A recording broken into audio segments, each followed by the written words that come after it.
Hello, Dion from Eflowtion Support Services here on a very wet and rainy day in Brisbane once again. As you can see, I've just come from there, heading in that direction. I was thinking, as I always seem to be doing, and I was thinking about judgment and the word judgment and how we judge ourselves. And in EFT, for example, there's this concept called reframing beliefs or how we look at things or ourselves. I was wondering if we're actually looking at judgment possibly in the wrong framing, because when we look at statements such as, I'm judging myself because I didn't do these things, or people are judging me, or I didn't use the best judgment there, it comes into how it feels in our body, but also how we're wording it, whether it's actually the correct word that we're using in the context of what we're saying.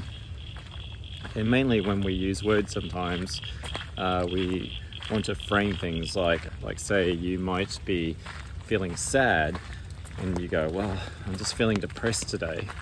Whereas like something like depression, to be diagnosed with that, for example, it's sort of constant, persisting. It happens over a period of time. You might be just experiencing sadness, but whether you're actually depressed, or that person's got a lot of energy, they might be ADHD sort of thing, where it's like they might be just in an exuberant state of mind or state of being at that particular time, or they might be just a very energetic person. So sometimes we give ourselves labels, and the meaning itself or the context of how we're framing it sometimes goes astray. And I was thinking about that with judgment. And we all judge ourselves in some ways of what we want to do in life, our decisions, past mistakes, we will judge ourselves. And when we explore that a bit further, when we look at that a bit beneath the surface, because a judgment, at least in my mind, I might be wrong, a judgment is kind of like a decision. Like even a judge in a court, for example, weighs up all the evidence presented before him or her, and then makes a ruling, makes a decision, whether it's guilty or not guilty. That's the judgment, that's the ruling. To walk into this rain, I actually sat in the car and thought, will I or won't I? And the simple yes or a no is a judgment in itself. Judgment can also be from other people's points of view, judging upon you sort of thing. And those judgments, either positive or negative, sometimes we can let these judgments affect our lives. But is it actually judgment that we're actually casting upon ourselves? Because if it's simply a judgment of yes or no, and I'm about to explain this because I didn't time it this well, but I'm facing a judgment here. Do I go the right path? Oop. And I know exactly where that goes. To the left path, I only know where that goes to a certain point. Beyond that, I do not know where it goes. And I could go right, or I could go left. I can weigh up the evidence of, I know that way, I know exactly where it goes to my little spot where I do most of my videos. Left goes to where I've done one of my videos on sitting on top of a rock just recently, but beyond that I have no idea. I know it does lead to another path, but I keep following it, no idea where it goes. So this is the judgment that I have to make. Do I go right or do I go left? Right, there's certain positives. Left, there's certain negatives. Right is familiar, left is unfamiliar. You could say one is a yes and one is a no. And I, the decision maker, have to make the judgment. Do I go right? Do I go left? This example, I'm going left into the unknown. So going into the unknown, that's the decision that I have made. And everything upon that decision that I have made, I now have to take the onus of. I've made that decision. And I know based on my skills and ability that I can whether that decision, but there is always the unknown. So I've made a judgment between right and left. Simple judgment. So are we actually judging ourselves in life? Is it judgments that we're making? Now, if it's just a simple yes or no, and we might be judging ourselves, is it judgment or is it punishment? Now, normally when you go to a court and they say you're the guilty or innocent party, whatever the ruling is, there's normally a form of punishment. We are not looking at the judgment, we're looking at the punishment. We're looking at the regrets, we're looking at the what other people think of us, the negative aspect, even though whether they are or aren't saying that about us. And we might be looking at, I'm not good enough, I can't do this, I'm punishing myself, I don't deserve. These punishments in life that we give us are kind of like little life sentences. And we live within the state penitentiary of our minds, not willing to break free of those punishments. And sometimes even with a criminal, say if they've broken a law and done their time, depending on the crime, there is a release date from that punishment, from that self-persecution or the persecutory state that they live in, given their punishment. And some people can live in a state of self-persecution. And it's almost like the judgment is like that old comic book, Judge Dredd, the judge, jury, and executioner of all our decisions in life, or perceived decisions in life. So we tend to beat ourselves up over our decisions. We're in a prison cell of our own minds, giving ourselves a good going over of all the decisions that we've made. But the decisions are the judgments. What we're living in is the punishment. Now, we have to ask ourselves sometimes, is that actually fair on ourselves? Because to actually form a belief system, and this has kind of been a little self-argument that I've been having with myself for a while now, of the term unconscious and subconscious. Maybe I'll sort it out in my brain today. But say, even for an unconscious that I've seen, is sort of like it's unaware, it's like on a psychological framing of it, is that we are unconscious of these thoughts and feelings.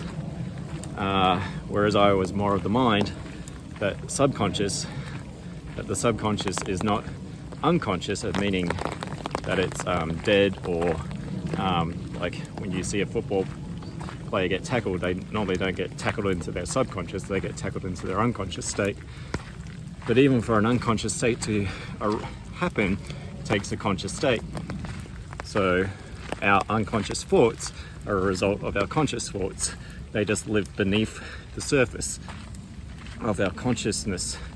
Even on a brain structure, the subconscious is below the conscious. It's a debate for another time, but what I'm trying to say is our belief systems is a result of our environment.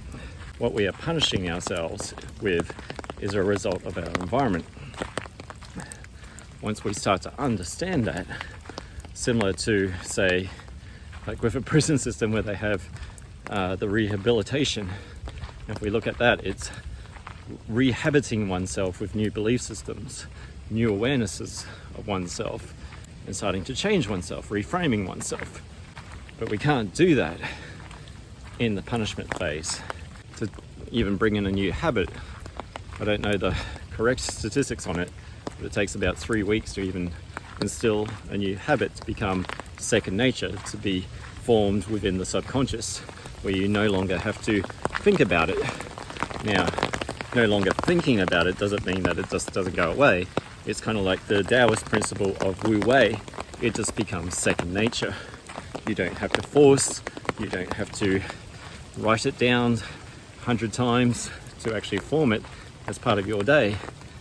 It's like breathing. It's a subconscious habit, an autonomic nervous system. It's just happening beneath, kind of like a submarine. It's not an unmarine, it's beneath. Being the judge dredd on your own life is living in dread, is living in that punishment phase of a life that could be your best life, your best self. If other people want to judge you, I've done a tapping on that called the comparative judging complex, where we judge ourselves based on other people.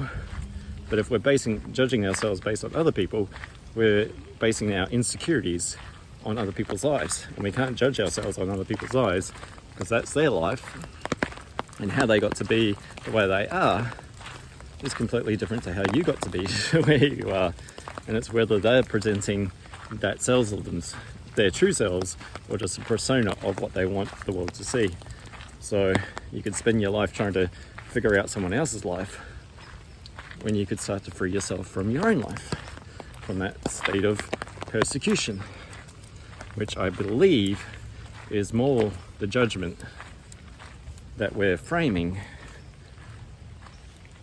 rather than being a state of self-persecution. We're blaming ourselves, we're shaming ourselves, we're guilting ourselves, we're very angry at ourselves. Front up to a judge in that state in a courtroom, are they in their actual best mind to cast a judgment on you? That'd be very emotional. Similar to the judge in our own selves, if we're judging ourselves in a very volatile, blaming state, it's going to be a very biased court case. There's no innocent until proven guilty. You're just guilty with this inner judge, this inner persecution. So it's kind of getting off that cycle of blame, shame, guilt, anger. And once again, it's like we form these identities from our environment. So it's also knowing that, and that's not shifting the blame, anger, and guilt onto someone else. It's just starting to gain an awareness that we form our belief systems from our environment. We can start to form new belief systems. We can start to rehabit ourselves and start gaining new belief systems, new sense of being, a new sense of being, a new sense of self. So when you free yourself from your state of persecution, when you walk out your doors and are trying a new life once, you can try the unknown. So is it judgment or is it persecution? Because right now I'm going left, and where left is taking me is into the great unknown. I'm kind of having fun while doing it. So I definitely know the known. There's nothing wrong with the known, but it's familiar, and even familiarity gets a bit boring after a while. So trying the unknown. So I'm Dion from Eflowtion Support Services. Free yourself from a bit of self-persecution. Give yourself some emotional freedom with EFT, emotional freedom tapping, or with SOMA breath that Eflowtion Support Services offer. I'll catch you in the next one.